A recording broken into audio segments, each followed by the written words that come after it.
Hello and welcome back to Incredible Inverts and Other Animals with me, Phil.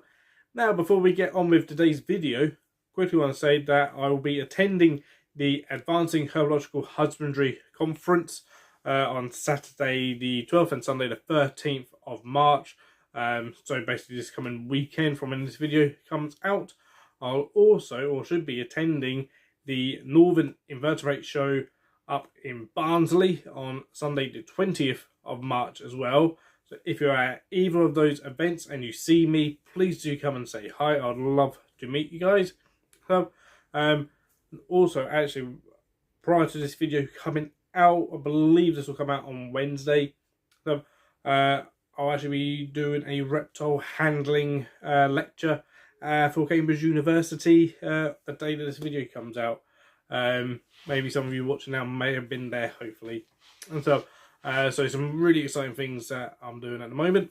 So, but let's get on with today's video, and that is going to be on the crested porcupine. Now, obviously I don't keep these guys privately myself. They're not my pets or anything. They are at my work at the zoo. So, but let's go ahead and take a look at these amazing animals.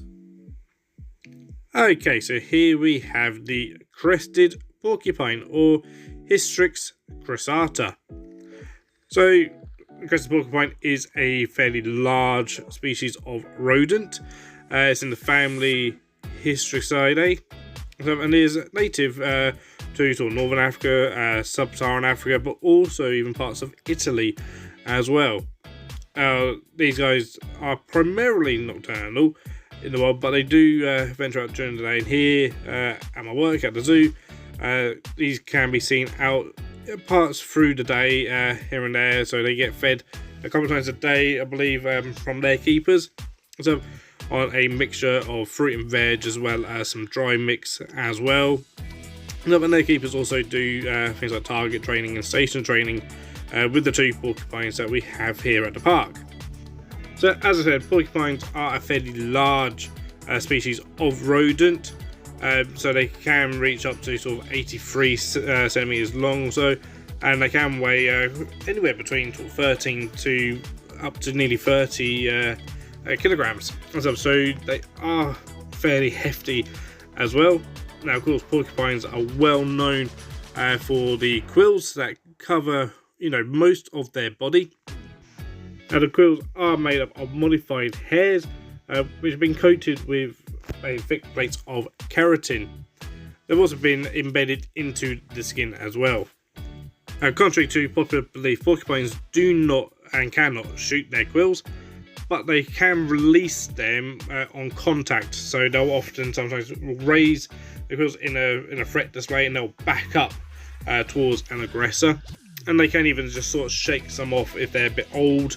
Old quills, and they will replace those quills, but they do not shoot those, as you sometimes see in certain films and stuff.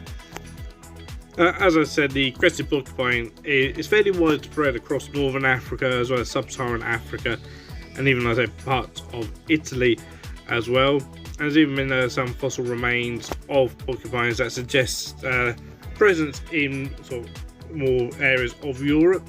So, but these guys, the cresties, can be found, from Algeria, right through across to Kenya as well.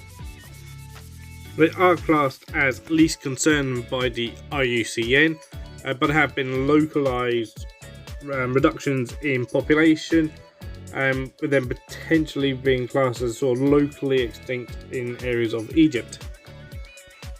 The diet of the crested porcupine is primarily herbivorous, so they'll eat various sort of roots, bulbs, leaves and stuff. So here at the park, they mainly get a lot of root vegetables like sweet potatoes, carrots, parsnips, weeds, that sort of stuff, as well as fruit like apples and pears, even occasional bananas.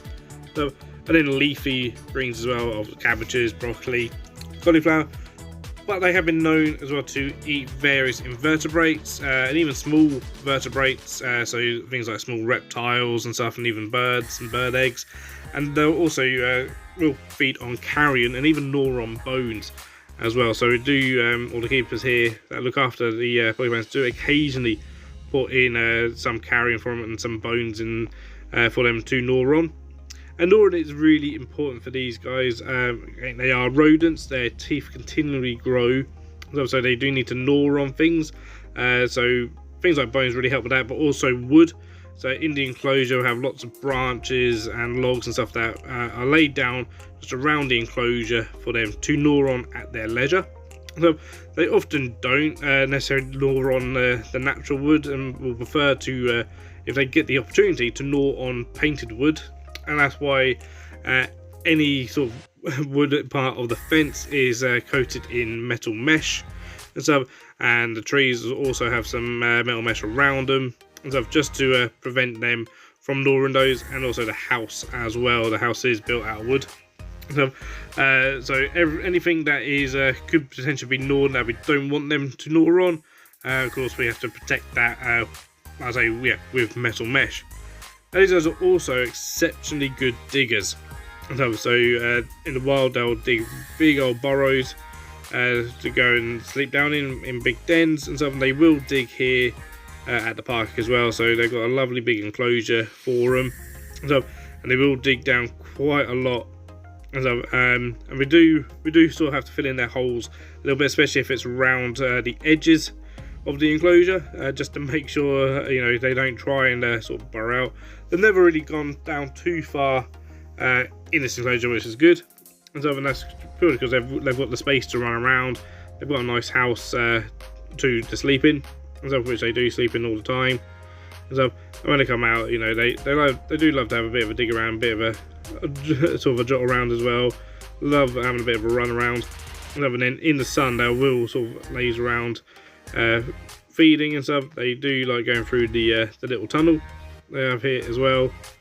So there's various things that we can do sort of for enrichment with them, but a lot of enrichment is primarily sort of food based and stuff, or sort of digging based and stuff for these guys. So the natural habitat for the crested porcupine is actually fairly varied. They are highly adaptable, and also they can be found in forests, rocky areas, mountainous areas, croplands, and sandhill deserts as well. And again, in the wild they will often shelter down in caves, rock crevices. They'll make use of aardvark burrows, as well as again burrows that they dig themselves. And these are often used for many years. Now these two at the park, hopefully as you can see, I'm not fazed by us being in the enclosure with them whatsoever. In fact, they are quite bold and quite curious, so it was actually fairly difficult to film them with me being in the enclosure with them, as they were just so nosy and wanted to see what the camera was all the time, and almost got a bit too close really for the film, and then any movement, and it does sort of spook them a little bit. So basically what I've done from outside of the enclosure, you can see them using the tunnel there, and even then come up and see what's this thing, and then suddenly, oh, shock, what's this? Sniff sniff, not sure, quills up, and that is them showing that they got the quills, and so letting look, I'm spooky. But these guys are absolutely fantastic. Really, and as I say, really curious. They do come up to keepers a lot. If you're standing by the fence, especially on the keeper side, they'll come up even for a little scratch on the nose sometimes as well. So they're great fun to actually see, even though, like I say, I don't actually work with them myself. But we have two females here at the park, Bramble and Holly. I couldn't tell you which one is which. But I know some of my colleagues certainly be able to pick them out straight away. And the wild, a lot of people think that they're probably not going to have predators. With quills obviously being obviously defensive for them, but they do. Things like lions, hyenas, leopards, and even red foxes. Well, here's a little cheeky cameo by Victoria of Tea and the Deep Blue Sea. Go and check her channel out. I'll put a link in the description. He also volunteers at the park with us. But all in all, the crested porcupine is a fantastic species of rodent. They're fantastic to have at the park, great fun to watch and see out and about.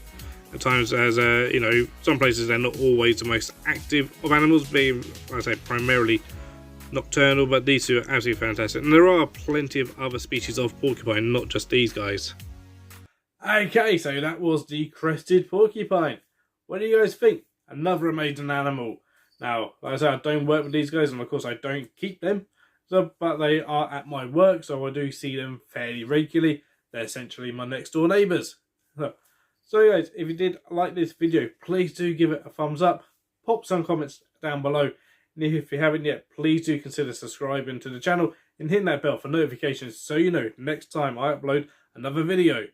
But until next time guys, take care, stay safe, and keep rocking.